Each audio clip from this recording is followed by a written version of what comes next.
वंदे पुरुषोत्तमम। यहाँ से क्या लेकर जाओगे? सब तो यहाँ छोड़ जाओगे। हमारे साथ क्या जाएगा?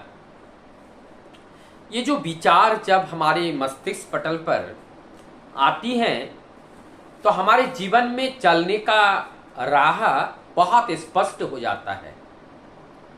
सबसे पहले हमारा ये देह मिला।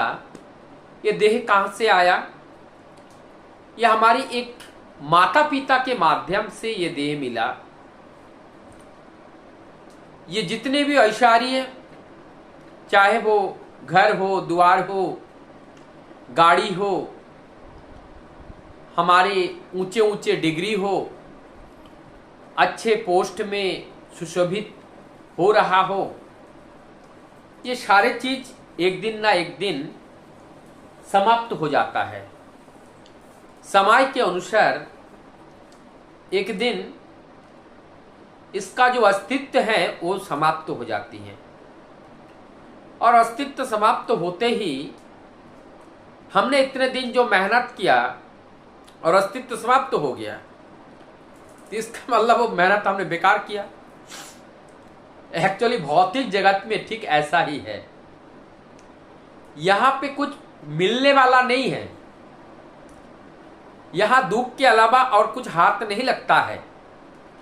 जिसको मैं पिता पिता कहकर, मेरा जिगार का टुकड़ा और मेरा आंखों की मणि, आंखों का तारा, ऐसे अनेक विशेषण लगा करके हम अपने पिता को, अपने माँ को, अपने भाई को, अपने बहन को, अपनी स्त्री को हम कहते रहते हैं। लेकिन क्या ये पाकर हमने जितना आनंद पाया, ये खोकर भी तो मुझे उतना दुख पाना पड़ेगा। तो लाभ क्या हुआ? लाभ इतना हुआ, अनुभूति हुई।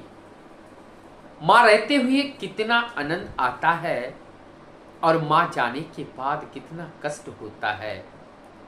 पिता को पाकर उनकी छत्र छाया में रहना, जीवन कितना आनंद, सुगम, सरल, मधुरमय होता है। और पिता को खोकर जीवन कैसे चलता है?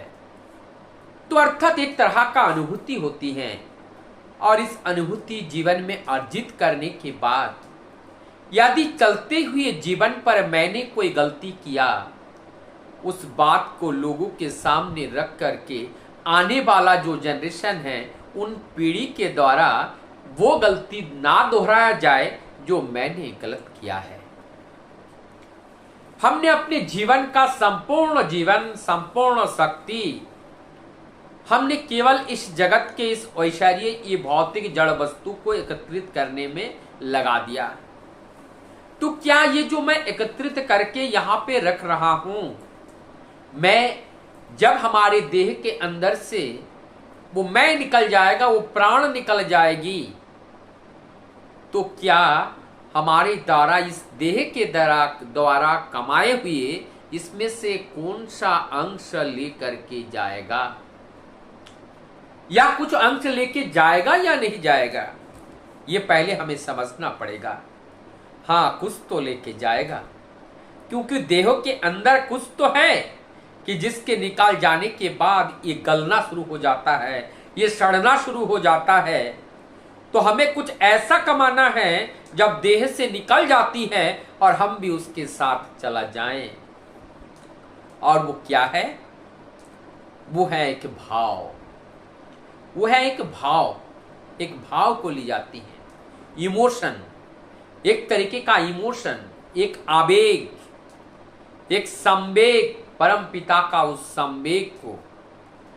और इस देह जब समाप्त हो जाती हैं और इसमें से प्राण वायु का जब निर्गत होता है, वो भाव, वो विचार उसी के साथ निर्गत होकर के यथार जगत में विद्यमान रहता है।